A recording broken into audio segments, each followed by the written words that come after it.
Yobu bwe yagamba naye erinnya lya Mukama likole ki? Ne Maama Ssenoga ne family Taata basindi mwenna bannange nga Kitalo naye tubakwasa Mukama abagumye wammwe owa Isirayiri.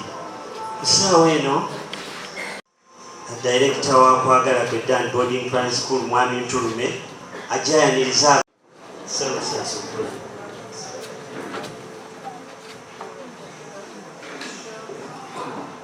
abakungu basiba eno kadde waffe Reverend Butesi David kubanga amatu gaffe tegatawulirangako n'amaaso gaffe tegatalabangako. tugatte ebintu ebyo tugende nabyo ninge be banaateekako nga tumaliriza ekiseera ky'okusaaka naye aboogezi bano ab'ekisubi bwe banaamala mugire ddala lumu tukigatte awo kubanga era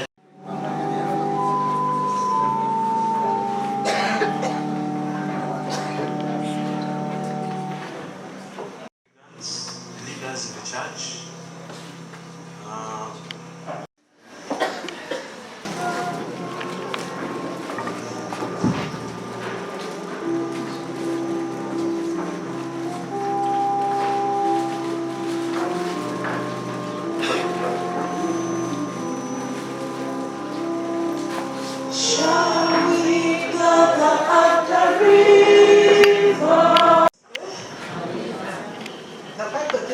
That we should only thank God in all situations. I want to thank God for the gift of lives of our children. Bagenze, they could have not made it to these years. I remember the day that his dad died. He had just called me that he was going to take his car and take his children for swimming. But he hadn't reached there, he died in an accident. So, what if he had already picked these two kids? They wouldn't be here. So I thank God for the years he has given us, Cindy and Hosanna. I thank him so much. I thank him for the beautiful years and moments and memories we shared for them. I thank him because we have seen Cindy and Chris's children. They were not around. Mama Chris, I want to thank you. Thank you for loving Cindy. I think I was happy. She was a happy girl.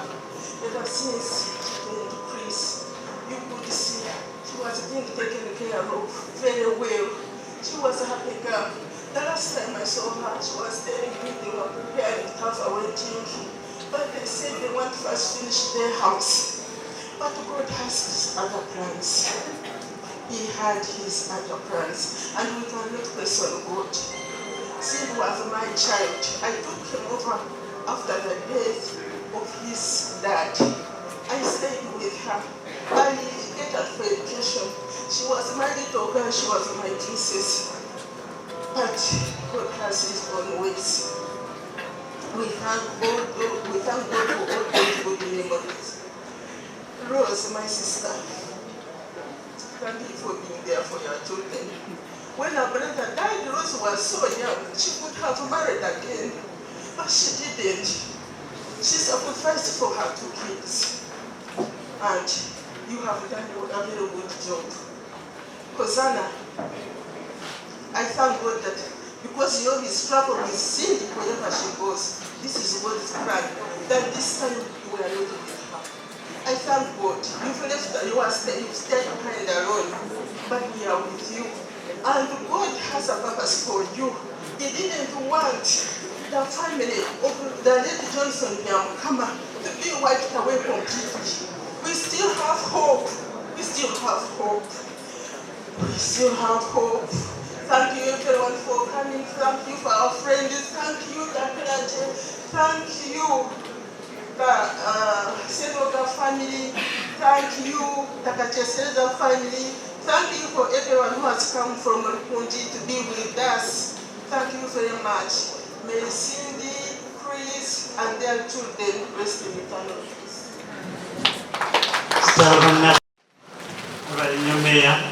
Katufuna obubaka wa Taata nga n'aba Uganda Professional Uganda Institute.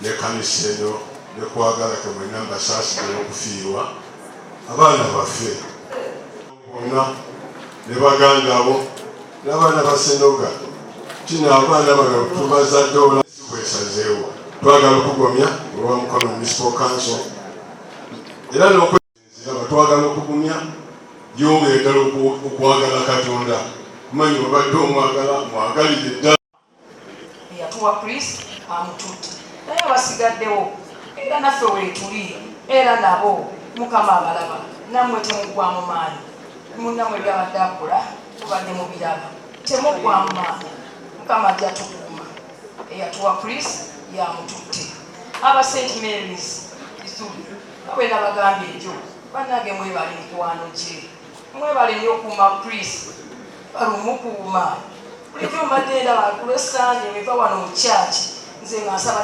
saavisi esooka era nga mukubira amugamba nze nvuddeyo mu kyaki oliwa tugenda kufa ebiseera ebisinga ng'agamba mami terero sigenda kufa nze nina omupiira ne mugamba omupiira gukukusinga n'agamba mami nina ogenda ku mupiira kyamazima badde ayambala jazeeyo nga ngiraba nze nga ndowooza oba balina obugezigezi naye mbalandi makwano be bambi mwebale basajja batu mwebale baana bange mwebale ne mujjukira n'okujjukira nti mwandabanga nga nzija okukyalira Kristo mwebale kujjukira ne byonna bye mukoze baana bange mwebale nnyo n'engenda aba mouth consultant Kristo be basooka omuwa omulimu ng'akyasoma ne bagenda ne bamulondayo ekyamugo nga Kristo mulungi bannange ne bamuwa omulimu mouth consultant mwebale Ntege n'avaayo n'agenda mu loko olw'obukozi bwe Kristo ng'ayagala okukola buli wamu nga talemya n'akulambuza mu tawuni omwo n'agamba mami ekyekizimbe okiraba nze mbadde gundi waakyo ekyekizimbe okiraba nze nkikola mugamba oba olimba mami sikulimba n'agenda n'andaga banne mikwano gye n'agamba abo bala kukoleraowa Kristo nga taswala ku introducinga mu bakwano be nga taswala banaye Kristo ebintu bya Kristo ebiggwayo n'avaawo n'agenda mu UPM uyo abadde akola kino abadde akola kiri project manager waliwo tubadde n'embaga ebiseera ebyo bamugamba Ntege ogenda okola n'agamba nze project manager omulamba oba nsobola okukola ebya UPM ate bino mulimu ne bino nja bisobola. Yes, please, thank you my boy, thank you my boy, thank you. Please, the second born wange, second born, you die first. N'abalala ne baddiira naye bonna tenkaswaza sirina mwana yeeyisa bubi. I'm proud of my children. Thank you. Temuswaziza mikwano temufaayo mbagala nnyo mwenna tujja kubeerawo tujja kuyimirira balevani bange abakyalire waka tetubeera naye netubeera naye era nabategeezezza bonna asaabadiiko bonna abadde emikono gya mwami Ssenoga bonna nga bakwano be Ntege naye nga Ntege gye kumutwala Ntege yeyegulirayo ettaka lye agamba mami nze temutawaananga mu ttaka lyange mwemunteekanga njagala okubeebaza bazadde bannange abampadde omwana newakubadde omwana mumunyongedde omumpa ng'omwana takyatambula omwana takyayogera naye ndi musanyufu kubanga simbi oyo abadde atambula ne banyongera bwe babagambye buli weekend nga baabo obawulira buulise baneemuliridda wati mwefe mami tulye muli ani naani nze gundi kale okutambulira awamu era mwongere okutambulira awamu tetuggwamu maanyi bane bakongazi bannange mwebale nnyo mwebalire ddala mwebale nnyo abatufumbidde abatuwadde ekyokulya abatutambuza abatuziza eno n'eri kitera okwebaza wakati mu mmwe waliwo akaana kaffe akawala ka Miriyamu wonna wooli Miriyamu weebale nga nyimirira mu kifo kya Sindi ne Chris nebaza Miriyamu aleza abaana nga Miriyamu ayagala abaana kwegafe nga batuva nako ne bayagala Miriyamu weebale njagala okwebaza Pawulo weebale woli mu kifo Chris kyabadde azimba naye Pawulo namwewuunyiza jjo atya n'ambulya n'agamba mami tubadde tulina emitayimu gye twaleese naye tukole tutya neŋŋamba mwana gwenga olina amazima mukulu wange Maama Alice Ssenoga Maama yeebale munnange yeebale kubanga mukulu ye mukulu waffe naye yeebale okuza abaana bo ne babeereyo gye bali naye nga batwagala nga tukwatagana mu buli mbeera yonna Maama Alice babadde naffe n'abaana baffe bonna bali bakulu ba Chris bonna bwedda bakaabanga baziirana maama okoze otya njagala okubeebaza naye nga bakulemberwa mwami Mugala munnange weebale Mugala oyo alina enkwata gyatukwatamu ffe ba famire ya Ssenoga Mugala alina enkwata gyatukwata mwebale nnyo ssebo weebalire ddala mwebale tukwataganya mwena buli omu alina kyakoze baganda bange bannyinaze gye bali eyo basenga bange bamaama bange bajjajja bange mwena bannange mwena mwebale nagambye ngenda kwebaza sirina kirala mwebale nnyo mwebalire ddala tugenda kutambula tugende Namayuba Chris gye tugenda omutereka ne Siri ne Jayden ne Gigi mikwano gyange nnyo tugenda baterekere buli lunaku gyanga kutambula buli kaseera ngambalambulako naye bannange abasimbi bannange temwerabira mujjanga ne tukyalira ku baana baffe so tebayogera naye tusobola okukola ki oba okubasabira naye nga tusabira wamu nga tukwatagana kubanga kino kyazze ne tusigala bwereere naye singa twasigaza era tubandibadde tukwatagana era kyeŋŋamba twongera okukwatagana Yesu Kristo omwana wa Katonda omulamu nsabira abaana bange Mukama abakulemberwa abaana bange beebaza malayika batugamba nti muleke abaana abato bajje gyendi kubanga obwakabaka obw'omukulu bwebwabwe batukulembedde ffe twesiimye tufunye abatukulembedde zimalayika zitukulembedde abazadde bagoberere naffe tugenda kugoberera okuyibanga okusiima kwa Mukama erinnya lya Mukama lyebazibwe Maama kategeka ekimuli bannange olw'obudde ebimuli byonna bituuse ngenda kubisoma maama ateekeko ekimuli bamukisa famire ekimuli kituuse Dafand Dine ekimuli kituuse Antiperuthi kituuse Atugonza famire kituuse Aisha Rehema Brenda Barbara ab'ekisubi bataddeko dda Kisfa bonna bamaze Ozana senga abasindi nabituuse UPM kituuse kale olw'obudde tetusobodde byonna kubireyinga naye kanzizeyo akazindaalo ery'ekkanisa mwebale nnyo mwebale ddala kitalo nnyo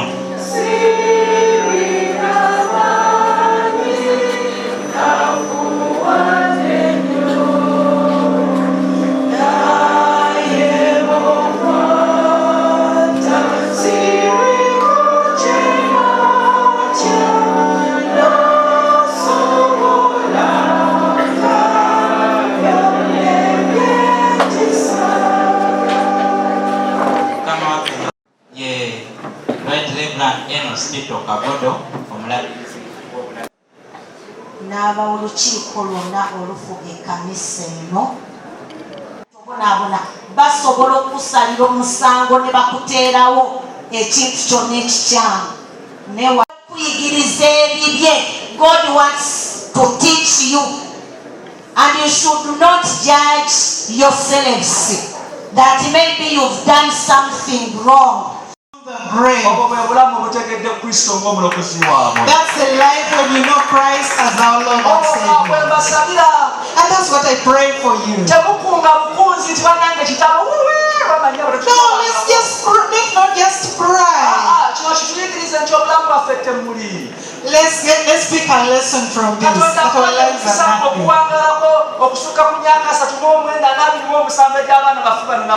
God has given us opportunity to live beyond 30 years, maybe beyond these people who are in front of us.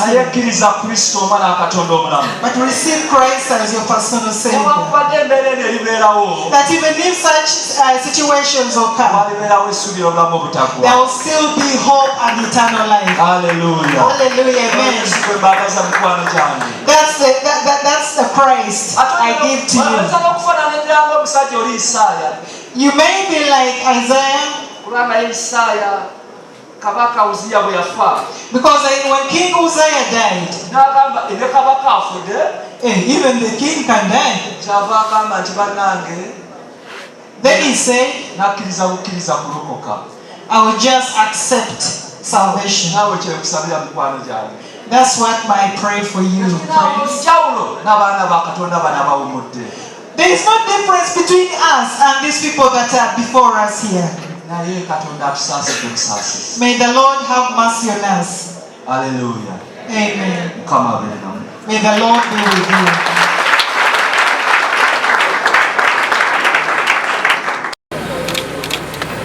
So sad to be here today. It still seems like a nightmare coming to this function today. As a way of introduction, my name is Jayden Alvin. I'm representing Uganda Breweries Limited, sitting in for the managing director. Normally the finance and strategy director at Uganda Breweries Limited. At a time like this, it's really hard to know what to say because we are all hurting. Friday was a very devastating day when I got the news on Friday night. I actually asked my team to just go back and double check, is it really true or not? Is this a dream I'm having? Because I was called very late in the night. But for me and my team is to just pay our condolences. Chris was a very instrumental part of Uganda Breweries Limited. Chris was a dedicated employee, very meticulous with what he was doing. I worked very, very closely with him on most of the projects that are related to sustainability of Uganda Breweries Limited. He loved his job. He came to work every day, giving his full self. He was a true example of a servant leadership. The UBL fraternity will surely miss Chris, his smiles, his laughter, and his caring nature. He cared about everything and everyone that he touched along the way.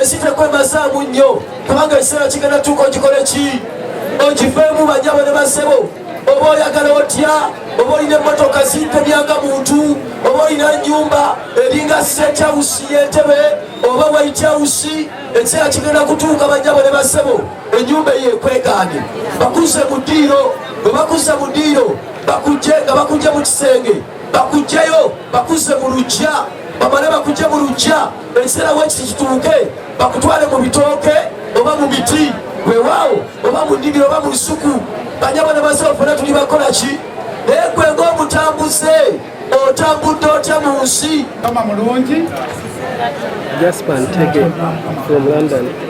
basebo ne bannyabo kansubire mu mpulira bulungi erinnya ze Nsibambi Ntege Settenda nga mpangaalira London UK ate ono agenze muganda wange.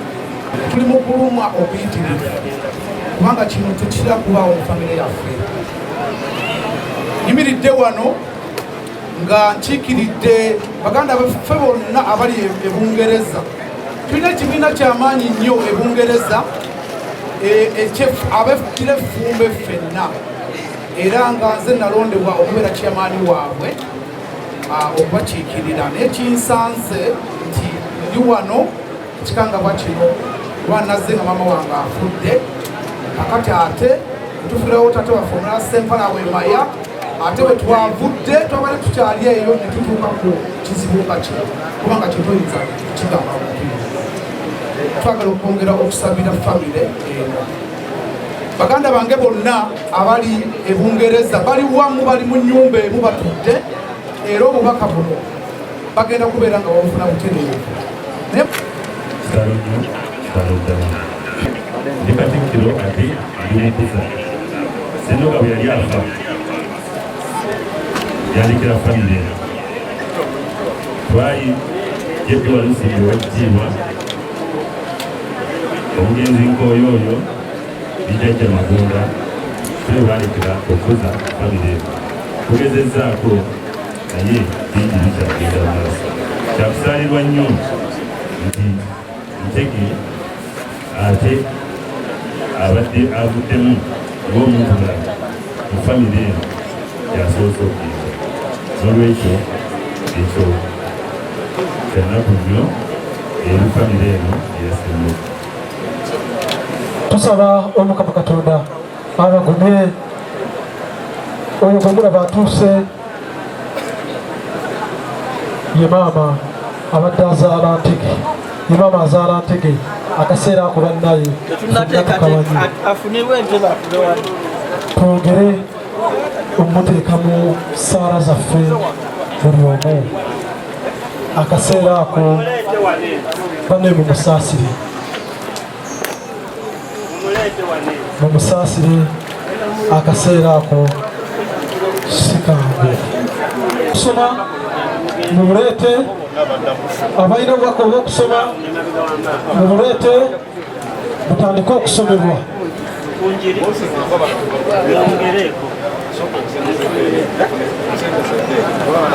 Agikutunulizamu esikiri wefiiridde negeza nerabako bwera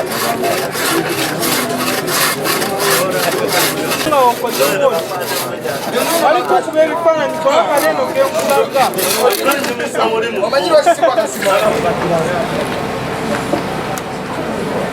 Yes, go.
Namawulire abali mu tenti eno nabagambye muveemu tugezeeko okunoonya awalala omuyinza okubeera kuba nange siri mu tenti so nammwe mubeere. Waliwo n'aba UPL nabo director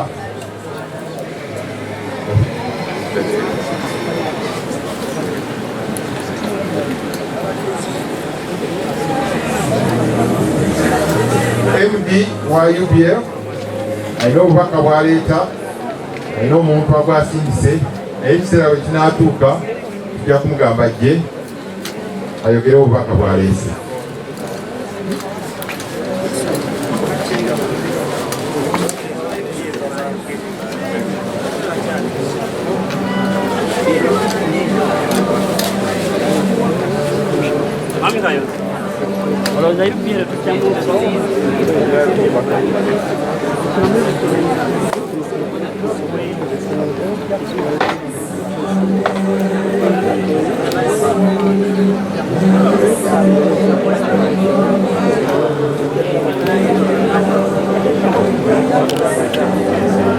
Representative wa MD wa UPL badde tusabojjeko wano tulabe ebintu ebiyinza okubitambuza.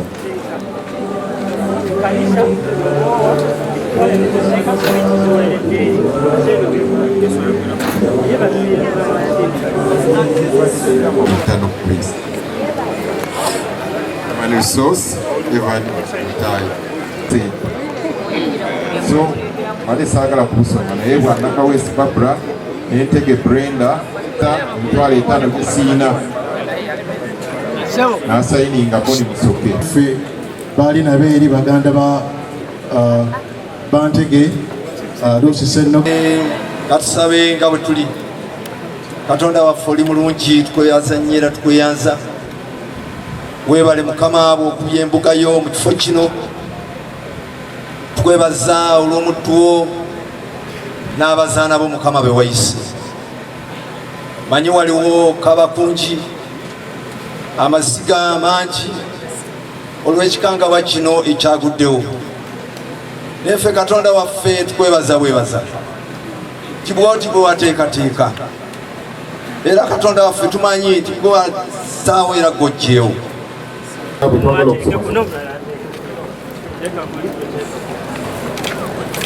Obubaka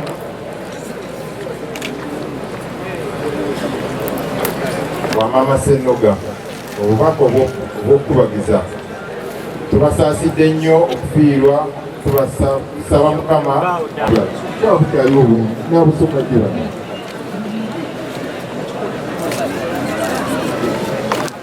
Okusaasira kwaffe eri abantu b'enju ya Maama Ssenoga. Waweerezaayo emitwalo 4 ze Pastor Ronald Goleti Mwenda.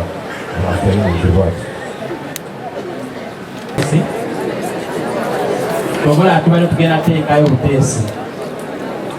Naye nga tuyimbe nga bwe tulindako abe.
Bateekeyo tunasaba buli muweereza agenda kuyimirira ku ntaana, tunasaba bwe baba babasizaayo ne tuteekayo lumu ettaka, naye omuweereza buli ntaana omuweereza anakukulembera olyoka osseeyo. This is my story, this is my song, praising my Savior all I day long. Because of love, this is my story, this is my song, praising my Savior.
Maama Ntege yono.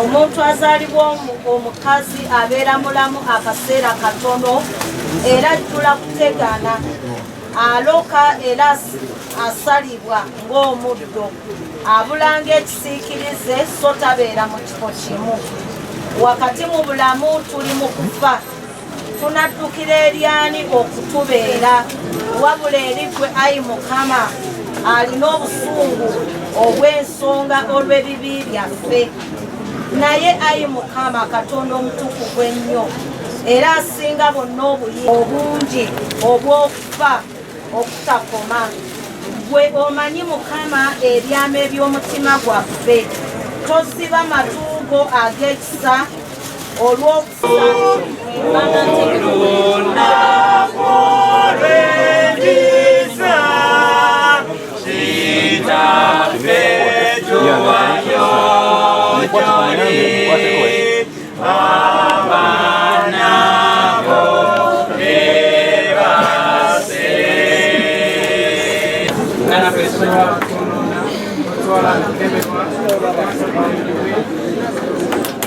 kyewanga mwaffe Yesu Kristo yekwe kuzuukira n'obulamu na buli mwoyo na buli akkiriza oyo aliba mulamu newankubadde ng'afudde na buli mulamu amukkiriza talifa emirembe n'emirembe era yatuyigirizisa ffe okutuzuukiza ffe mu kufa okw'ekibi era obulamu obw'obutuukirivu bwe butuubira nti abooluganda bano bonna bwe bawummudde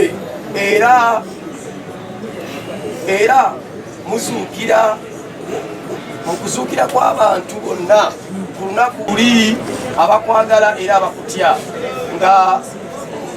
ng'agamba nti mujje abaana kitange be yawa omukisa musikire obwakabaka bateeka Katonda oyo atukuze ekifo kino omuddu we Christopher Ntege mweyeebase Katonda oyo atukuze ekifo kino omuzaana we Sindaleera mweyeebase Katonda oyo atukuze ekifo kino omwana we Nsibambi mweyeebase era atukuze ekifo kino omwana we Nabakka mweyeebase kale Katonda oyo ayimusa amaaso g'abakwatirwa ekisa Katonda oyo tumusaba akwatirwe ekisa Maama Loozi akwatirwe ekisa Maama Florence akwatirwe ekisa Ozana n'abanne bonna abasigaddewo kale abooluganda n'omukisa gwa Katonda ayinza byonna ogwa kitaffe n'omwana n'omwoyo omutukuvu gwe nsaba gutukuze ekifo kino gwe nsaba gugende nammwe nga muddayo gwe nsaba omukisa ogwo gubawanirire mu mbeera zonna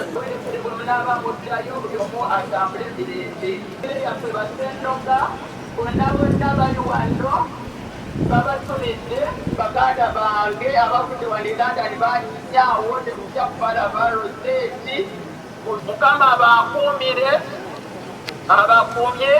ab'Amerika bonna tuli ab'Londoni Justin ne Margaret ababeera wano ffenna tuli wano bannange